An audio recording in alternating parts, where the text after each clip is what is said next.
Aditya Degree Colleges, leading companies low 10,000 plus placements with 13.5 lakhs highest package.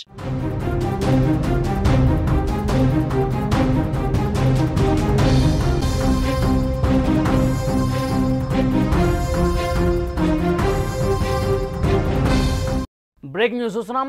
Yemen సముద్ర తీరంలో తీవ్ర విషాదం చోటు చేసుకుంది. 68 మంది ఆఫ్రికన్ వలసదారులు జల సమాధి అయ్యారు.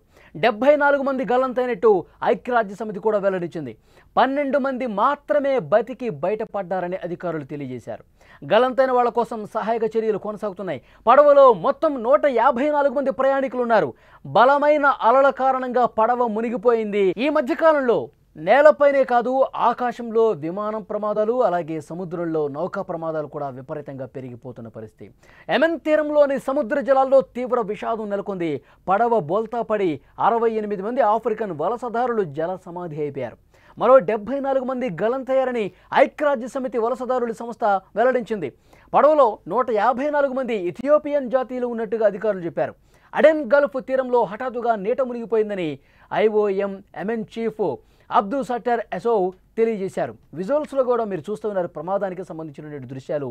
ఆఫ్రికా నుంచి ఉపాధి కోసం గల్ఫ్ దేశాలకు వస్తున్న శరణార్థులు, వలసదారులతో ప్రయాణిస్తున్న పడవ యెమెన్ తీరంలో ఏ విధంగా మునిగిపోయిందో మనం స్క్రీన్ మీద చూస్తూ ఉన్నాం. ఒక్కసారిగా పడవ మునిగిపోవడంతో అందరూ కూడా గల్లంతయ్యారు.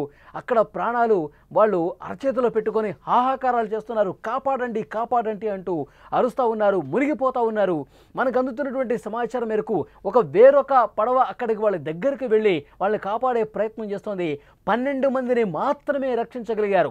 154 మందిలో కేవలం 12 మంది ప్రయాణికులు మాత్రమే బతికి బట్ట కట్టారంటే ఇంకా మిగతా వాళ్ళ పరిస్థితి ఏ విధంగా ఉందో అర్థం చేసుకోవచ్చు. అందరూ కూడా మునిగిపోయారు, దూర ప్రాంతాలకు కొట్టుకుపోయారు.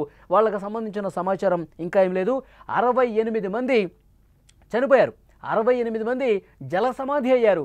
74 మందికి సంబంధించి ఆచూకీ ఇంకా లభించలేదు.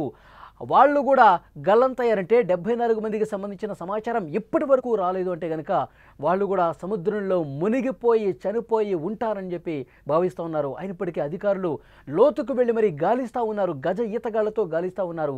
68 మంది స్పాట్లో జల సమాధి అయిపోయారు. అత్యంత తీరని ఒక విషాదానికి సంబంధించిన వార్త ఇది. యెమెన్ తీరంలో పడవ మునిగిపోయి 154 మందితో వెళ్తున్నటువంటి ఈ పడవ ఒక్కసారిగా అలల కారణంగా కుదుపుకులోనే ఒక్కసారిగా సముద్రంలో మునిగిపోయిన పరిస్థితి. 154 మంది ఒక్కసారిగా గల్లంతైపోయారు, లోపలికి వెళ్ళిపోయారు. సముద్రంలోకి వెళ్తే ఈ సమాచారం అందుకున్న మరొక నౌక వెంటనే అక్కడికి వచ్చి వాళ్ళని రెస్క్యూ చేసే ప్రయత్నం చేశారు. అక్కడ ఉండే అధికార యంత్రాంగం హుటాహుటిన కదిలి వాళ్ళని కాపాడే ప్రయత్నం చేసినప్పటికీ కూడా జరగాల్సిన నష్టం జరిగిపోయింది. వాళ్ళు ట్యూబ్లు వేసి లైఫ్ జాకెట్లు వేసి కొంతమందిని మాత్రమే కాపాడగలిగారు. 12 మందిని రక్షించగలిగారు. కానీ మిగతా అందరూ కూడా ఆ సముద్రంలో గల్లంతయ్యారు. 68 మంది జల సమాధి అయిపోయారు. 68 మంది చనిపోయినట్టుగా అధికారికంగా ప్రకటించారు. ఇంకా 74 మంది ఆచూకీ ఇంకా లభ్యం కాల. ఆ 74 మంది ఎటు కొట్టుకుపోయారు, ఎక్కడికి గల్లంతైపోయారు, మునిగిపోయారా, ఈ సమాచారం ఇంకా లేదు. వాళ్ళు బతికుండే పరిస్థితి లేదని చెప్పి అక్కడ అధికార యంత్రం కూడా సమాచారం ఇస్తున్న పరిస్థితుంది. అయినప్పటికీ వాళ్ళ కోసం గాలింపు చేస్తూ ఉన్నారు. మొత్తం ఎక్కడైతే ప్రమాదం జరిగిందో చుట్టూ సరౌండింగ్ అన్నీ కూడా వెతుకుతున్నారు, గాలింపు చేస్తూ ఉన్నారు. ఇంకా ఎలాంటి ఇన్ఫర్మేషన్ రాలేదు. 68 మంది మాత్రం చనిపోయినట్టుగా అధికారికంగా ప్రకటించింది. ఆదివారం తెల్లవారుజామున యెమెన్లోని అబియాన్ ప్రావిన్స్ తీరంలో గల్ఫ్ ఆఫ్ అడెన్ సమీపంలో ఇది జరిగింది. ఈ ఘటనలో 12 మంది మాత్రమే ప్రాణాలతో బయటపడ్డారు. 54 మంది మృతదేహాలు ఖన్పర్ జిల్లా తీరంలో లభ్యమయ్యాయని, మరో 14 మృతదేహాలను జింజిబార్ నగరంలోని ఆసుపత్రికి తరలించారని IOM యెమెన్ చీఫ్ అబ్దు సట్టర్ ఎసో తెలిపారు. గల్లంతైన వాళ్ల కోసం సహాయక చర్యలు కొనసాగుతున్నాయని యెమెన్కు చెందిన అబ్యాన్ భద్రతా విభాగం పేర్కొంది. సముద్రంలో బలమైన అలల కారణంగా గాలింపు చర్యలు కూడా కష్టంగా మారిందని అబ్దు సట్టర్ తెలిపినటువంటి పరిస్థితి. గతంలో కూడా చాలా సందర్భాల్లో ఈ విధంగా ప్రమాదాలు జరిగి చనిపోయిన వాళ్ళ సంఖ్య ఉంది. గతంలో మనం చూసాం ఇదే సముద్ర తీర ప్రాంతంలో అనేకమైనటువంటి పడవ ప్రమాదాలు జరిగి కొన్ని వందల మంది చనిపోయినటువంటి చరిత్ర ఉంది. సో ఎక్కువగా అలల కారణంగా సరైన వాతావరణం లేకపోవడం వల్ల విపరీతంగా అలల తాకిడి, బలమైన అలల కారణంగా ఈ ప్రమాదాలు జరుగుతున్నట్టుగా తెలుస్తోంది. ఆఫ్రికాలోని హార్న్ ఆఫ్ ఆఫ్రికా ప్రాంతం నుంచి గల్ఫ్ దేశాలకు చేరుకోవడానికి ప్రధాన మార్గంగా యెమెన్ ఉంది.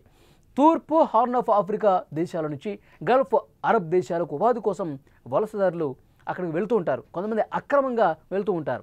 ఎర్ర సముద్రం లేదా అడెన్ గల్ఫ్ మీదుగా తరచుగా ప్రమాదకరమైన ఘటనలు జరుగుతున్నాయి. అయినా కూడా డబ్బు కోసం పడవల్లో వలసదారులను స్మగ్లర్లు తరలిస్తూ ఉంటారు. గత కొంతకాలంగా యెమెన్ తీరంలో జరిగిన బోటు ప్రమాదాల్లో చాలామంది చనిపోయారు. వందల మంది గల్లంతయ్యారు. మార్చి నెలలో యెమెన్ జిబోటి తీరాల్లో 4 పడవలు బోల్తాపడ్డాయి. దీంతో 2 వలసదారులు అప్పుడు చనిపోయారు. 186 మంది గల్లంతయ్యారని IOM తెలియజేసింది. ఈ ఘటన ఈ ఏడాదిలో ఇప్పటి వరకు యెమెన్ తీరంలో జరిగిన అత్యంత ఘోరమైన ప్రమాదాల్లో ఒకటిగా నిలిచింది. మీరు ఒక్కసారి విజువల్స్లో కూడా చూడొచ్చు. ఆ ప్రమాదం అనంతర దృశ్యాలు మీరు చూస్తూ ఉన్నారు. అందరూ కూడా ఆ సముద్రంలో ఏ విధంగా ప్రాణాలు దక్కించుకోవడానికి ప్రయత్నం చేస్తున్నారు. తమ ప్రాణాలను కాపాడుకునేందుకు ఆ సముద్రంలో, లోతైన సముద్రంలో ఈదుతున్నటువంటి పరిస్థితి. రెస్క్యూ జరుగుతోంది, కొంతమందిని కాపాడే ప్రయత్నం చేస్తున్నారు. కానీ సముద్రం లోతుగా ఉండటం వల్ల, అలల తీవ్రత ఎక్కువగా ఉండటం వల్ల ఆ సముద్రం చూస్తుంటే మనకు అర్థమవుతుంది అలలు ఎంత వేగంగా, ఎంత బలంగా ఆ అలలు ఊగుతూ ఉన్నాయో మనం చూస్తూ ఉన్నాం. దానికి అట్లా పరిస్థితి ఉండటం వల్ల, ప్రతికూల పరిస్థితి ఎక్కువగా ఉండటం వల్ల కాపాడే ప్రయత్నాలు చాలా వరకు నిరాశాజనకంగా మారిన పరిస్థితుంది. ఎందుకంటే ఆ తాగిడికి సరైనటువంటి చర్యలు తీసుకోలేని పరిస్థితుంది. సముద్రంలో కొట్టుకుపోయారు చాలామంది.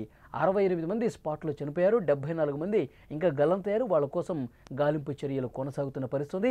ఈ మధ్యకాలంలో అతిపెద్ద ప్రమాదాల్లో ఇది ఒకటిగా నిలిచిందంటే అక్కడ ఎలాంటి విషాదకరమైనటువంటి పరిస్థితి ఉందో అర్థం చేసుకోవచ్చు.